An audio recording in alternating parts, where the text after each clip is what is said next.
kita balik ke bukunya. Pelajaran yang keempat. Jadi kalau dari buku ini, argumennya adalah bagi hidup jadi periode-periode atau konsep time buckets namanya. Jadi dia menyarankan gimana kalau lo bagi hidup lo jadi periode-periode. Misalnya usia 20 sampai 30, 30 sampai 40 dan seterusnya. Nah, lo pengen ngapain? Lo pengen ada pengalaman apa di fase-fase itu sebelum waktunya lewat? Misalnya lo pengen 20 30 itu buat begadang-begadang, ningkatin skill lo, buat kerja lembur, atau buat eksplorasi hal-hal yang lo suka yang ada konteksnya sama pekerjaan utama. Baru usia 30-40 yang di bayangan lo adalah mungkin main sama anak sambil ngurangin jam kerja dan lain-lain. Nah, ini konsep yang menarik karena nggak ngajarin kita cuman buat ngerencanain uang, tapi lebih terstruktur dan bisa lebih mudah untuk dibayangkan dalam fase-fase hidup kita tuh harus ngapain. Ini juga berguna kayak tadi ya.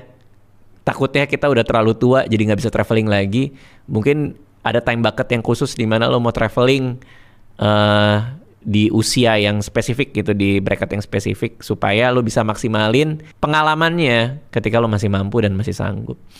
Nah, misalnya juga kalau sekarang kalian nonton ini usia 20-an, ya ini mungkin waktu terbaik buat ngebangun pondasi seperti belajar, cari pengalaman, atau kayak tadi lewat Elsa ya, misalnya ningkatin skill seperti bahasa Inggris. Nah, kenapa sekarang kalau untuk ningkatin skill di umur-umur yang masih muda ini? Karena makin muda dimulai, makin panjang waktu buat nikmatin hasilnya. Bayangin kalau tadi nih kita udah role play segala macem, udah lancar ngobrol bahasa Inggris pas umur 25, berarti kan lo punya 30-40 tahun ke depan buat nikmatin skill itu, buat kerja, networking, atau bikin konten internasional. Nah, yang terakhir, ini agak kontroversial nih menurut gue pribadi ya.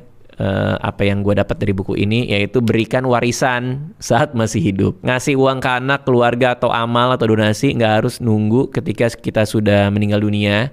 Ngasih itu semua saat mereka butuh dan masih butuh. Ngasih itu semua ketika mereka masih bisa memanfaatkannya, itu mungkin jauh lebih bermakna buat orang yang kita kasih.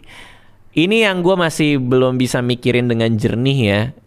Kalau ini kan kalau di finance namanya estate planning gitu. Ketika udah meninggal dunia, uangnya mau seperti apa. Kalau dia argumennya adalah lo harus meninggal nol aja duit lo gitu, dan warisan dibagi sebelum lo meninggal gitu. Jadi ini salah satu yang masih gue back and forth, masih berpikir dan nggak tahu apakah gue ikutin atau enggak.